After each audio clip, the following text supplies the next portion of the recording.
Hello everyone, welcome to my channel, and in today's video I am going to share the mistakes that I made which led to my failure in my previous NEET attempts. So हम जब भी किसी entrance exam की preparation कर रहे होते हैं we always look for the success stories of toppers, but I feel success story से ज़्यादा इंपॉर्टेंट फेलियर स्टोरीज होती हैं सो दैट आप उनकी मिस्टेक से सीखो और आप वो सेम मिस्टेक्स कमिट ना करो. So starting with the first mistake which is being unaware of the competition. So हम सब लोग 10th बोर्ड के एग्जाम्स दे के आए हुए होते हैं and we all feel like कि हमारे 10th बोर्ड्स में 95% आए हैं, 10 CGPA आए हैं, तो नीट और जेई जैसे एग्जाम तो हमारे छुट्टियों का काम है, कोई बड़ी बात तो है नहीं, हम तो क्रैक कर ही लेंगे.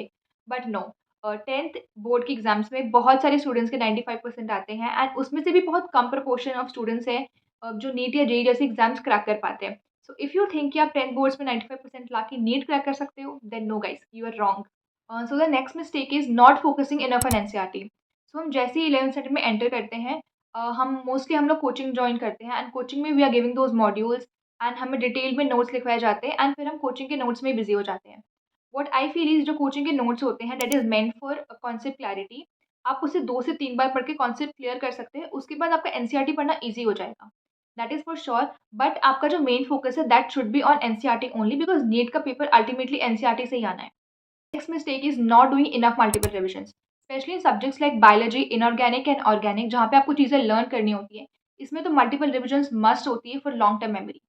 Next mistake that I use to do a lot was just focusing in theory in case of biology. Now chemistry और फिजिक्स में तो हर कोई क्वेश्चन प्रैक्टिस करता है, मैं भी करती थी, बट बायोलॉजी में आई यूज टू फील है कि थ्योरी तो पढ़ लिया, अब क्वेश्चन प्रैक्टिस की क्या ज़रूरत है. But no, it's a competitive examination and biology में भी इक्वली क्वेश्चन प्रैक्टिस इंपॉर्टेंट है जितना कि फिजिक्स और केमिस्ट्री में इंपॉर्टेंट है. Next mistake is not doing enough question practice. Now since it's an examination which is objective questions based, तो इसमें question practice करना और भी ज़्यादा important हो जाता है. So a lot of you guys were asking about book suggestions for question practice. So I have this book NCERT Extract by Dasha Publication for Biology. This book by Disha Publication is a unique book to master NCERT biology for NEET. This book has a special feature of NCERT locator, with the help of which you can find out from where the questions are framed and will also help you to realize the importance of NCERT.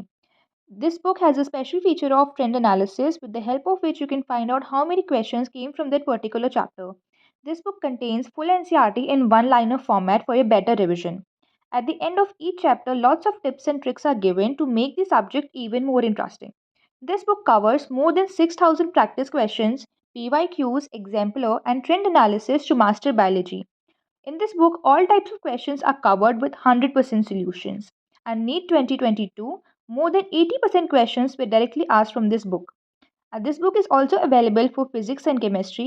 And if you guys want to check these books, the links for these books will be given in the description. So do check these books out.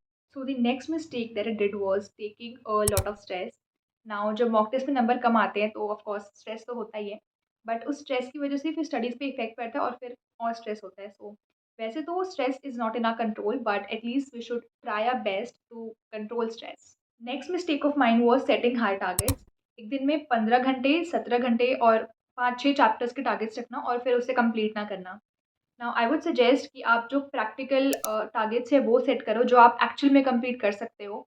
एक दिन में 3 chapter का और 12 घंटे का target, मतलब जो भी आपकी कैपेबिलिटी, जो भी कैपेसिटी है उसके अकॉर्डिंग, एंड देन आप you can just slowly increase your targets. Now अगर आप के टारगेट्स छोटे हैं ना और फिर आप जब वो कंप्लीट कर लोगे at the end of the day you will have that satisfaction and confidence in yourself which will help you guys to complete your future targets. So next mistake was not giving enough mock tests. Now मैंने जो भी test series join की मैंने mock test तो दिए हैं, but मैंने कभी भी सारे मॉक टेस्ट अटेम्प्ट नहीं किए हैं. I always had that fear कि मेरी प्रिपरेशन 100% नहीं है, तो मैं जाऊँगी तो मेरे मार्क्स अच्छे नहीं आएंगे.